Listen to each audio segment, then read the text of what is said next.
Bienvenue à tous les utilisateurs et utilisatrices du cours en ligne de sciences et technologies de 3e secondaire. Dans cette capsule, nous allons répondre aux questions 80 à 87 de la deuxième partie du module 2 portant sur l'ATP et la conservation des aliments. Commençons par la signification de ATP, ça veut dire adénosine triphosphate. Qu'est-ce que c'est sa fonction? C'est un agent de liaison entre les réactions cellulaires produisant de l'énergie et celles qui en consomment. Autrement dit, l'ATP, c'est l'énergie.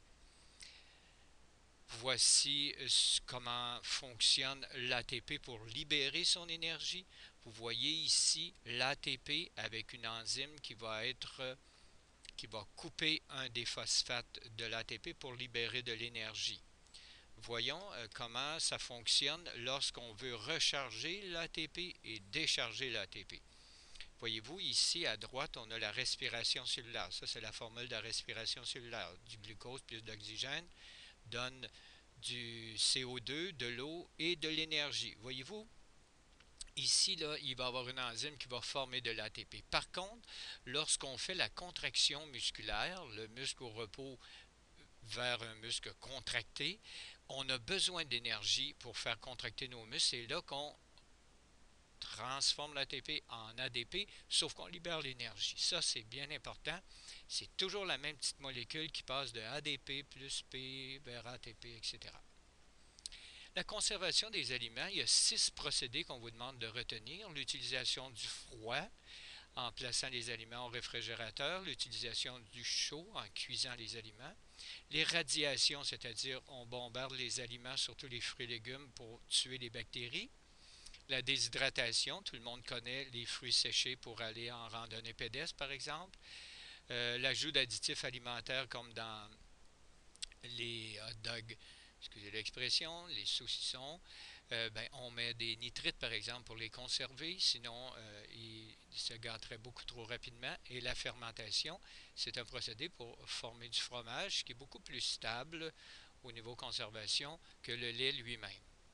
La pasteurisation, c'est le lait commercialisé, consiste à appliquer des changements de température intenses à un aliment, passage rapide du chaud au froid et vice-versa.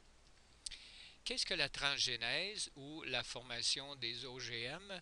C'est le transfert d'un gène d'un individu d'une espèce à un individu d'une autre espèce. Par exemple, un gène de poisson résistant au froid introduit dans des fraises pour nous permettre de cultiver des fraises tardives au mois d'août plutôt que de les récolter au début juillet. Quels sont les bienfaits, les dangers de la transgénèse ou des OGM?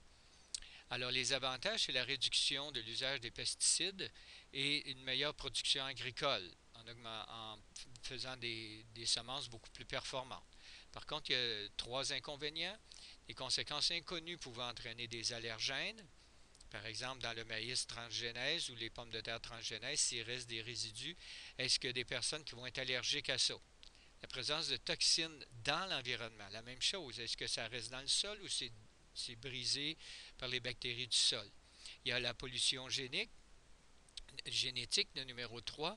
Ça veut dire, par exemple, un agriculteur qui a un champ biologique à côté d'un champ où on sème du soya génétiquement modifié.